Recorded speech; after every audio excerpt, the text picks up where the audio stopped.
මේ ඉන්නේ කූඹි දෙන්නේ. ඉතින් මේ දෙන්න මට හම්බුනේ මෙන්න මේ වගේ ටයිල් එකේ මේකේ අර සිවිලි මේ කූඹි ඉන්නවා. ඒගොල්ලෝ මැරලා වැල්ලා ඉඳලා. හරි. දැන් බලන්න මම මේක zoom කරලා පෙන්නන්නම්. මේගොල්ලෝ පේන්නේ කොයි වගේද කියලා අපි බලමු. මේ බලන්නකෝ.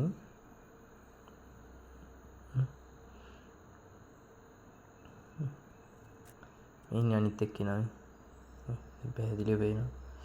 චූටි උනාට බලන්නකෝ හැටි දැන් මේ නම් ටිකක් දවසකට දෙකකට කලින් මැරලා වගේ. මේ තව ටිකක් මම zoom කරා. රැවුල වගේ තියෙනවා. මට පේන්නේ මේ මකුළු දැල් වල පැටලලා මැරිච්ච අය මේ. ඉතින් මකුළු දැල් වහලේ උඩ තියෙන මකුළු දැල් වල පැටලලා මුකුත් කරගන්න බැරුව මැරිලා. ඉතින් යාළුවනේ මේ වගේ වීඩියෝ බලන්න මගේ channel එක subscribe කරන්න. මේ වගේ අපිට පියවි ඇසට දැක් ගන්න අමාරු තත්තරන් ඒවා zoom කරලා මම වීඩියෝ දානවා ඉස්සරහට.